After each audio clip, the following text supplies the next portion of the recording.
Dumako ho tayo dito kay Leila de Lima.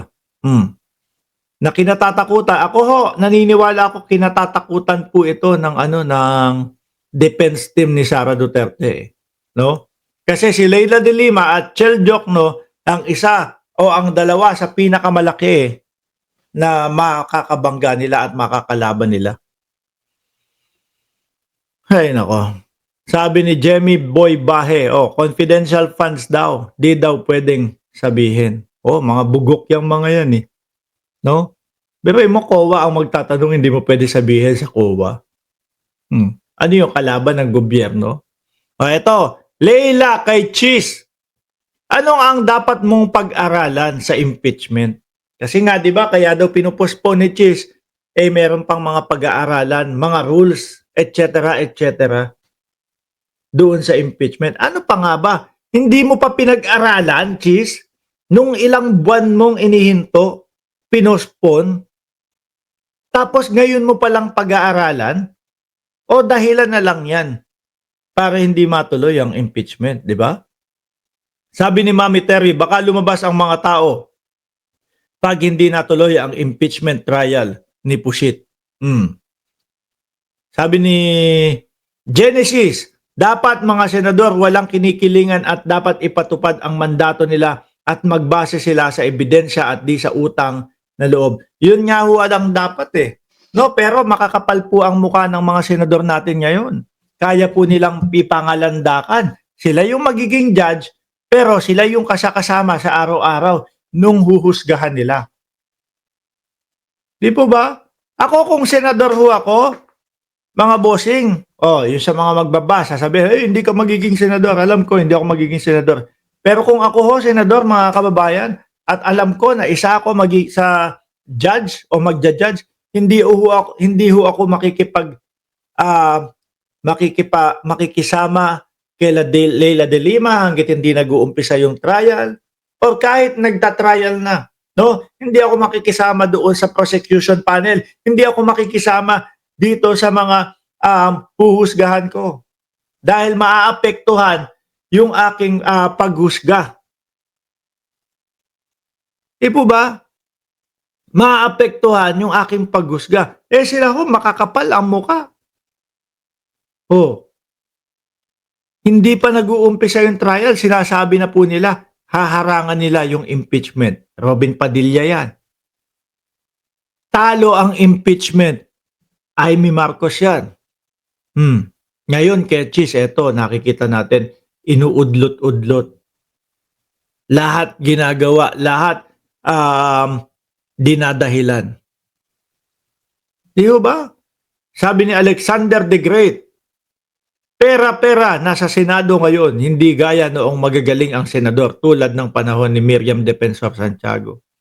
Sabi ni Mario Rapsing, gitna ka lang dapat magbase ka sa ebidensya. Correct ho, totoo. Ako ho, mga kababayan, ang nakikita ko dito sa mga ito, kinakabahan ho ito kasi wala naman silang depensa talaga.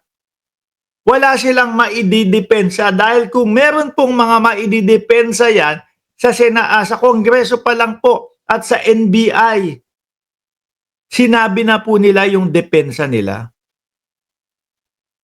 Mga bossing, sinabi na po nila yung depensa po nila. May narinig na po ba tayong depensa nila? Wala.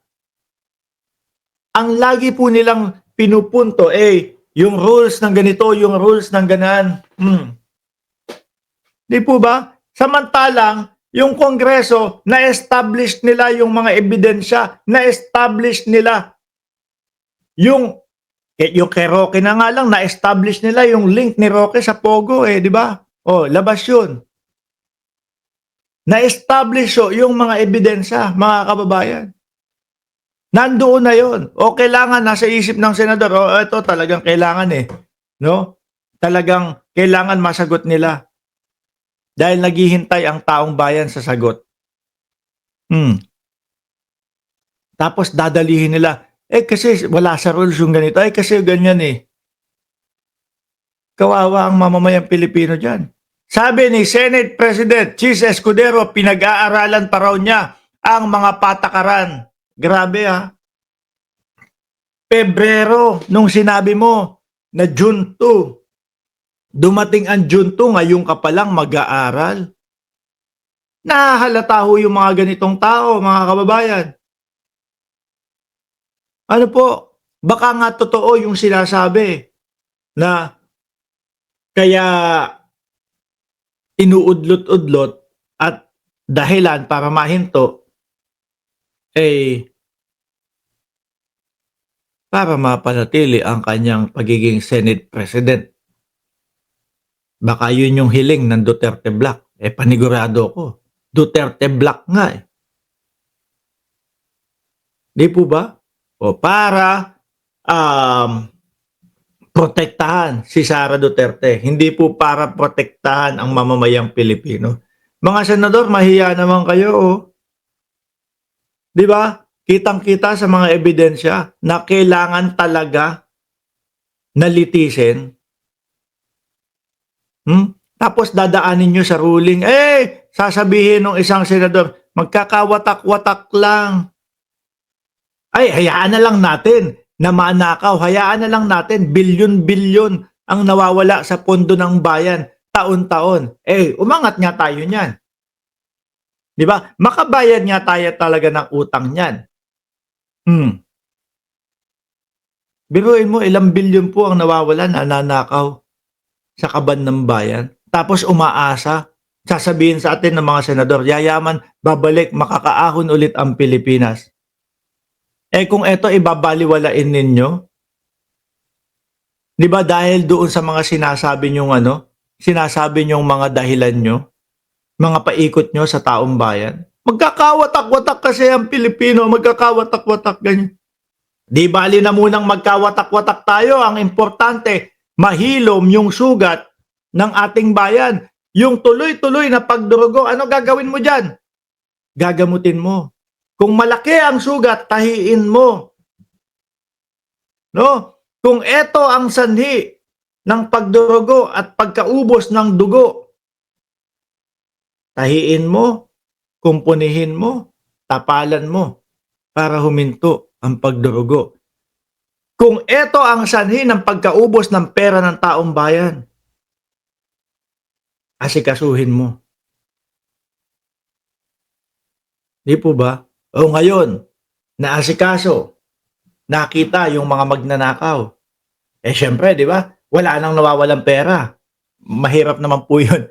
Mga kababayan, may lulusot at may lulusot pa din. Kaya lang, yung mga ganyan, syempre, maaayos mo yan.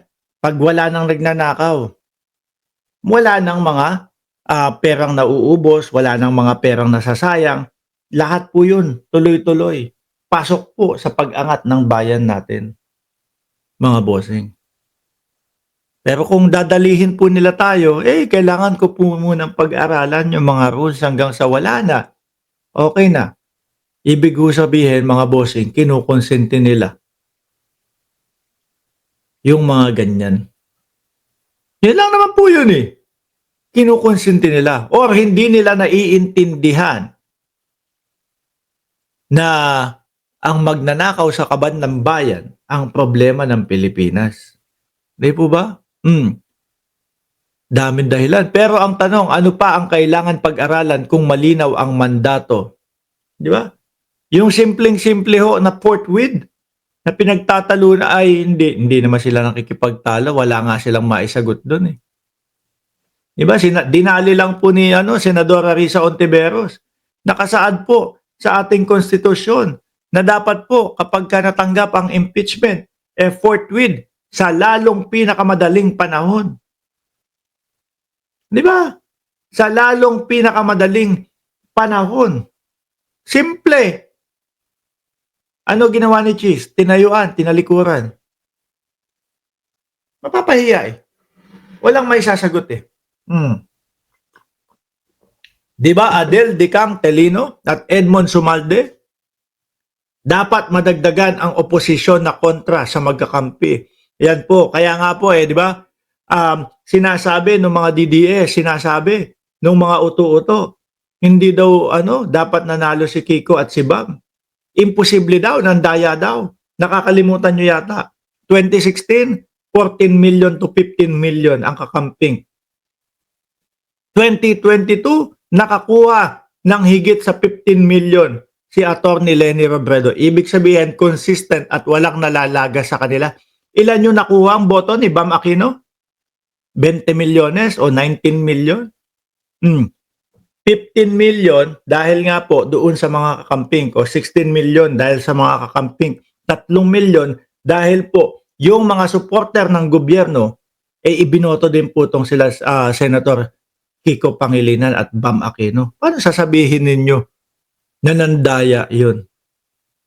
No, porket 3 ang panalo sa inyo, 7 talo sa inyo, sasabihin nyo nandaya.